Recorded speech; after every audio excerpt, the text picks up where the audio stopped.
nice new fuel cell sitting in there looking pretty. Collector all welded up. Replacing the firewall with carbon fibre.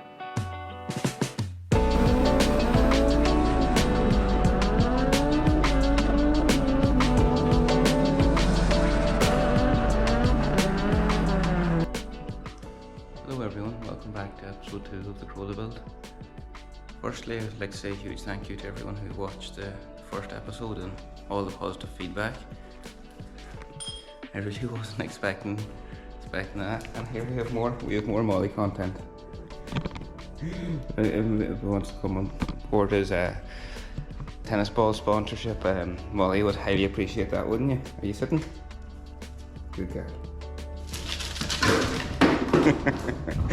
So yeah, no, I'm pretty pleased with the feedback, and as I say, thank you to everyone who's watched.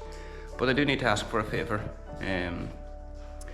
At the moment there's like 2,000 views on the video, but I just noticed the guys have just crossed 1,000 subscribers, so if you could give them a little subscribe, it'd be much appreciated. That's my way of saying thank you to Sean for all the time editing the videos and everything, and the more people that likes and subscribes, the more people's going to see it, and maybe we'll do another build over the winter, we'll see. So enjoy episode 2, and once again, anything that you want to ask questions about, or anything I do that you find strange, just leave a comment, because I do have an odd maybe way of thinking and a way of doing things that mightn't seem the easiest to understand. So I'm happy to answer any questions, and we can have an argument in the comments even if you want. For now, the exciting part, it's screwing bits back onto the car, so that's always nice, especially when they're new parts. So right now I'm actually putting an old part back in again. Well, it's been improved a little bit, but I'm refitting the rear subframe. It's a pretty simple job, to be honest, but the reason why the rear subframe is going in so early is I've already fitted the engine, so I can make my exhaust manifold. But I also have to fit the front subframe, steering column and all those things to make sure my manifold clears everything. So that's a whole lot of weight on the front of the car. So if I don't put the rear subframe back in, it's probably going to topple off the lift and kill me, so that wouldn't be a great idea.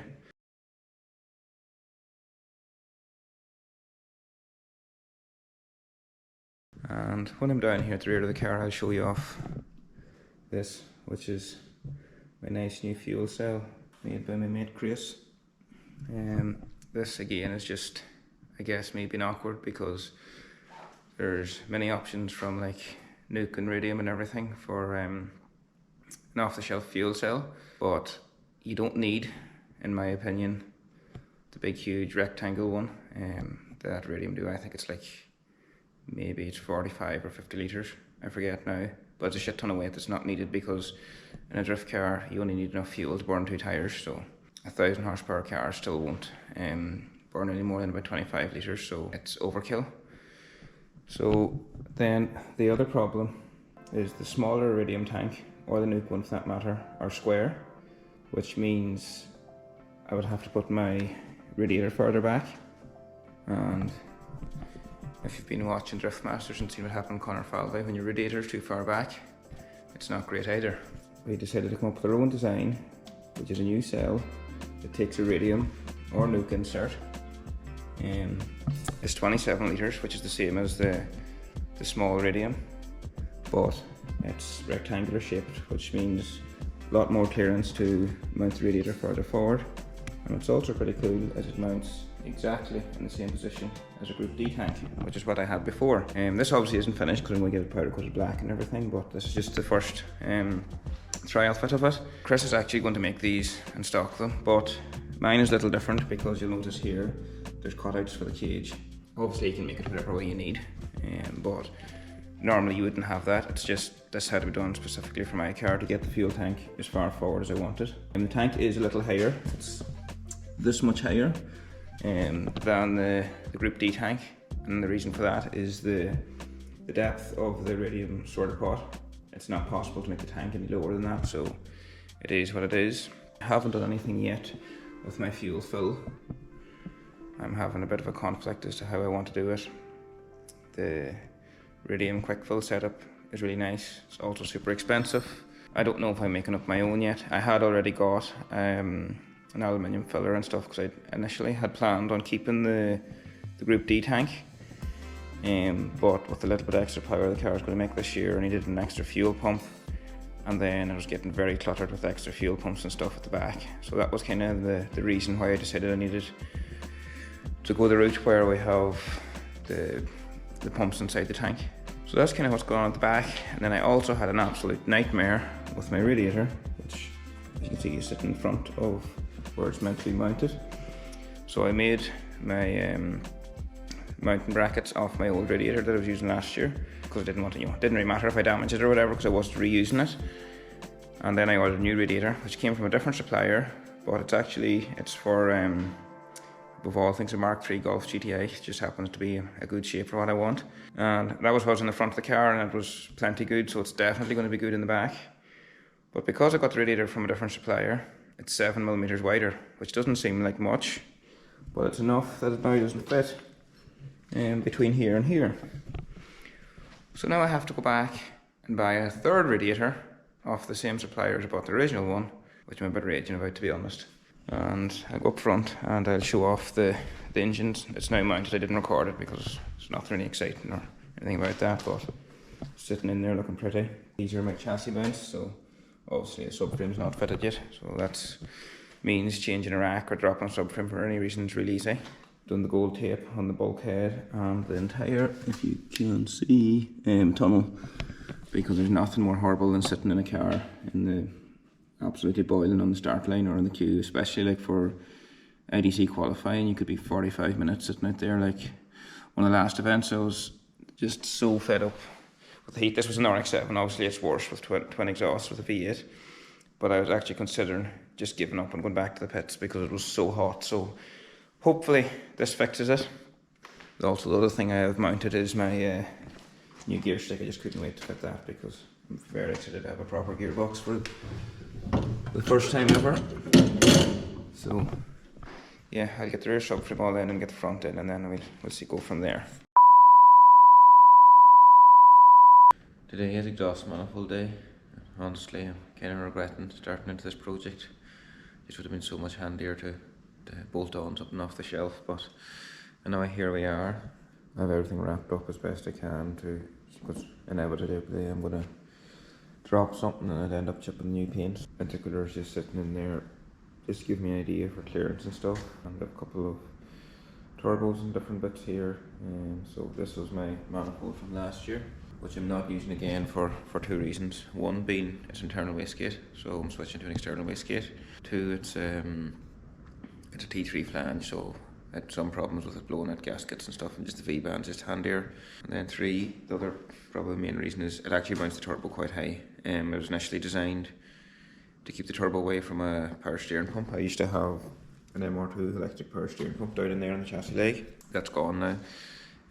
So there's no reason for the turbo to be so high. So that's some of the reasons I'm justifying to myself why I'm going through this headache. And honestly, I don't know. I spent about an hour last night trying, where I was going to mount the turbo, and I still haven't decided it's going to be top mount, bottom mount, or what way I'm going about it.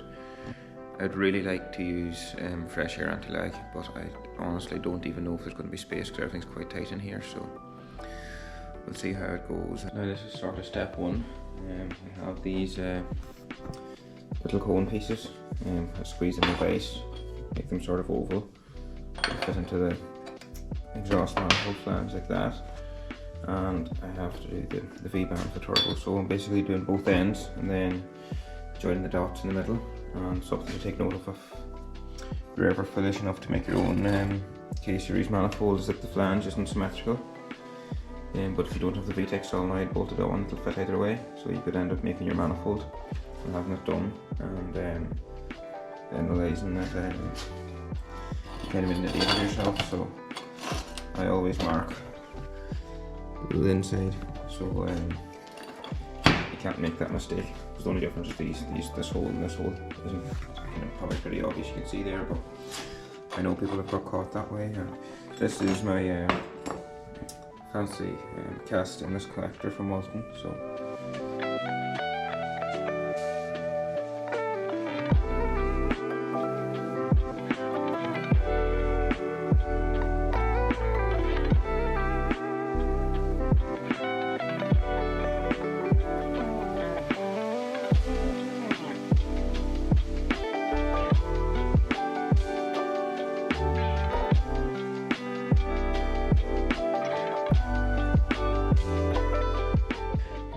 to decide on the turbo mounting position. Flange is all collector is all welded up, and this turbo I'm using is actually broken, which isn't surprising for one of these things. So you may have noticed that I bolted the V-band to the turbo before I welded it. And the reason for that is to stop it warping, because if you weld it on the bench, the flange will warp and then it's never going to seal. So I also, you may have noticed it, I didn't back purge it because I feel it's not that important. Whenever you're welding both outside and inside, when you can get to it, it's a different story for the actual pipes or the runners and the manifold.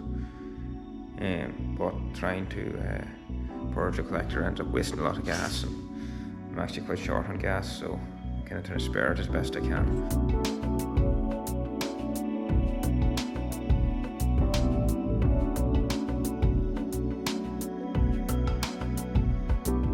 So at this point now, I think I've found a turbo position that I'm happy with.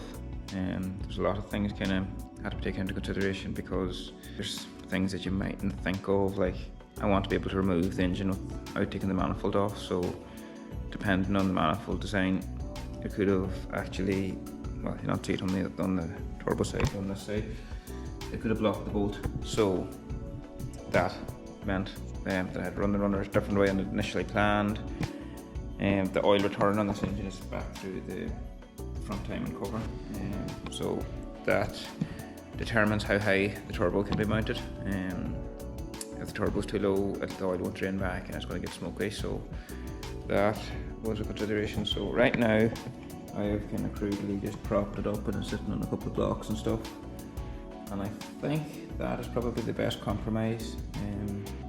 Enough room for a downpipe to get down there, wastegate pin facing forward, so it's away from the steering column or anything like that. Ideally enough room in here for my fresh air anti-lag system. So it looks like it's all going to work. So next move now is to just tack in a little bar between the manifold flange and the collector to temporarily hold everything in place. I could try on the other turbo that I'm actually intending on running. It's smaller than the one that I'm using for mock-up, because again, there was no point in making it a perfect fitment with a small turbo, and then if I decide to go larger at a later date, nothing fits. I'm kind of trying to plan ahead. That's step 2, and there's been so many different ways I've thought about doing this, and this is still probably not the right way, but anyway, we're going to go with it. Pretty happy with the turbo position now.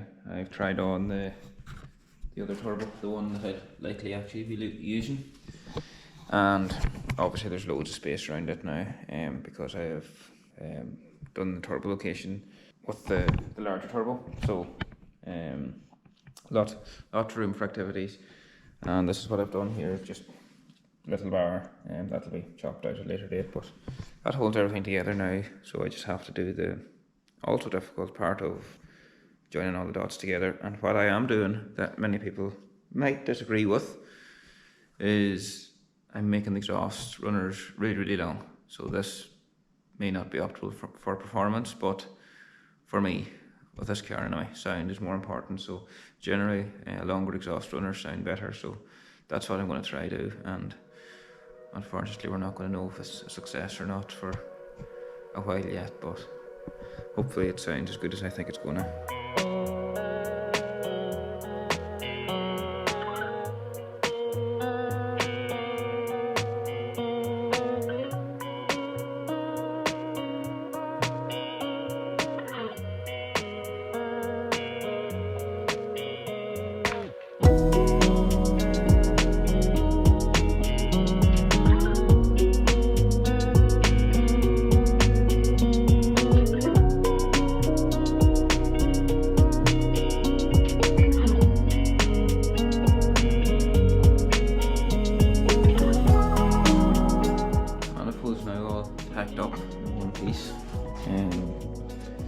So I just have to go back in now and make sure everything's as intended. So I'm pretty happy with how it's turned out.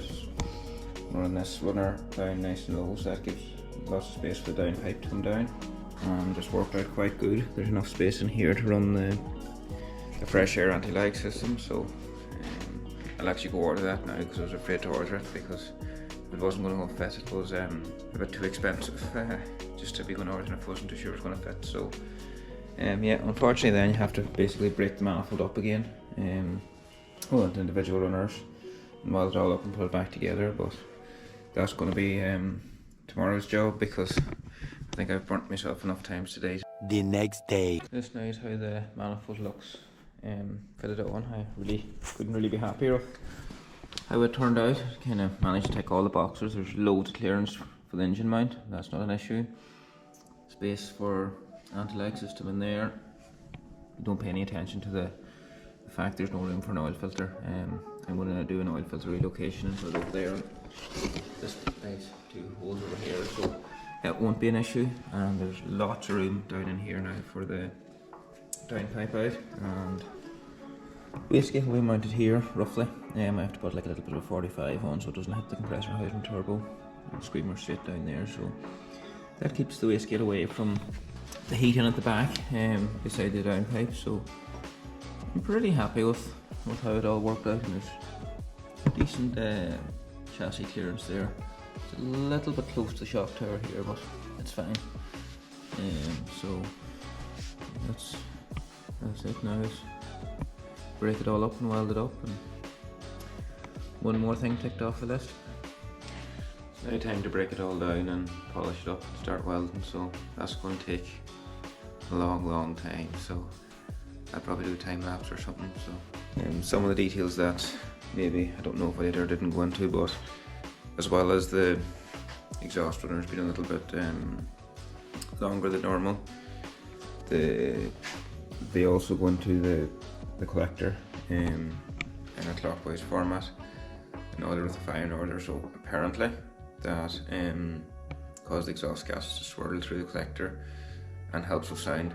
I don't really know, because generally people don't do this, because it obviously adds another level of complexity to the whole thing.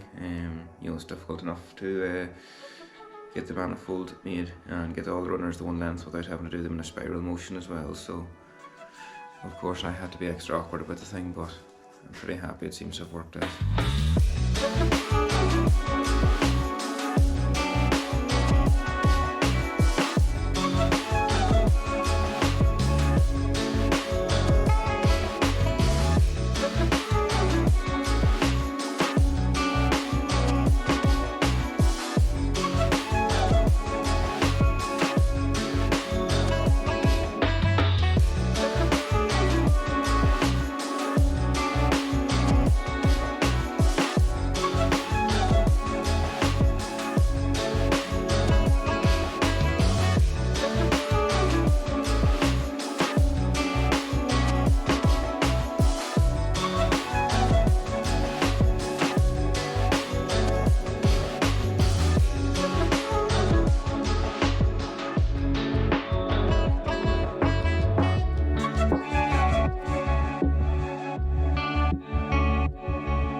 Here's the finished article now.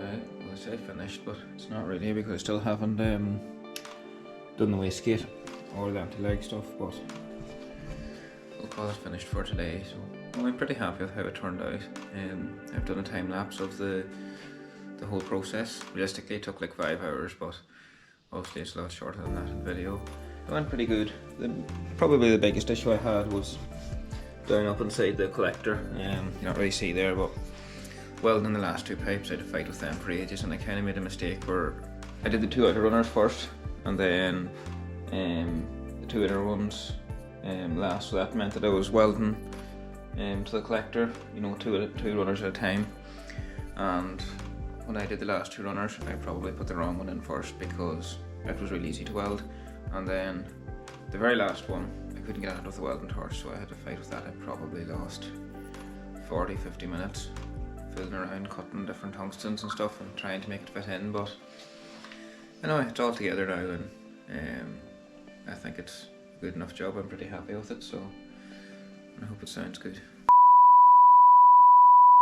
So I've made a huge mistake. The manifold is now pretty much complete, and somehow I have managed to lose the footage of doing the fresher anti-lag piping, so I'm sorry. So I'm just going to do a bit of a description as to the way I've done it and what way it worked out. So you can see this is pretty much the finished item. We have 2 valves at the front. This is your normal wastegate valve, and this is the fresher anti-lag valve, and you can probably see the little pipes running back into the bottom of the exhaust manifold. The purpose of that is to feed fresh air from the compressor housing from out of here back into the exhaust whenever you're off throttle, so turbo doesn't slow down at all, and it should leave pretty much almost no lag, especially with this turbo, because the EFR series turbos are pretty damn good for transient response anyway. They do not make the power per compressor wheel size compared to other brands, so people sometimes get carried away with that. But for drifting especially, or circuit racing, basically any motorsport other than drag racing, the actual size of your compressor wheel is sort of irrelevant. In drag racing there's classes depending on compressor wheel size, and that is why a lot of brands are very, very proud of the amount of power they can make for X given compressor size. Like, for example, there is a 57mm compressor in this turbo as far as I can remember. Diameter of this area in here, and like this turbo will only do 600 horsepower. You compare that to some other brands that are quoting like 750 for the same wheel, you'll think it's a worse turbo. But the difference is the materials that the wheels are made of, and the geometry of them as well. They're so much lighter that you can literally go up a couple of sizes of wheel and still have better response for the same power level as the turbo with the smaller wheel, if you're following me. I'm not sure if I'm doing a good enough job of explaining that, but anyway, so this is where we are. I'm pretty much done. I haven't done, well, one thing I haven't done is do the little ports for the EGT probes, which will sit in here basically. I'm going to put 5 on it, so 1 for each runner and 1 at the back here on the collector, so I can just have data of what the exhaust gas temperature is coming out of the cylinder, and then what it is actually going into the collector, because from what I understand, by running the fresher anti-lag, EGTs go down a lot, which keeps the turbine wheel happy, prevents overheating that. So there's a lot of theories out there about stuff, and I kind of want to sort of prove a lot of them to be either right or wrong by using sensors and data, because data don't lie. And I've got a vibrant HD clamp as well on the compressor outlet, so that will rule out any pipes blowing off. It basically has the full TurboSmart catalogue. Anti-lag valve, the 50mm wastegate, the block-off valve for the internal blow-off valve. I'm not actually running no blow-off valve, I'm running the race port, which will be over here in this general area somewhere before the throttle body. Theory behind that is I want to have the system so I can run it with or without the anti-lag, and it should theoretically drive the same. So the control strategy I have for the anti-lag valve will also control the blow-off valve. One other thing that is a change of what I had originally planned, because as you can see there's a mechanical throttle body there, but with the gearbox, so for blips on downshift, and the fact that I want to run basically multiple different power maps or profiles for the conditions.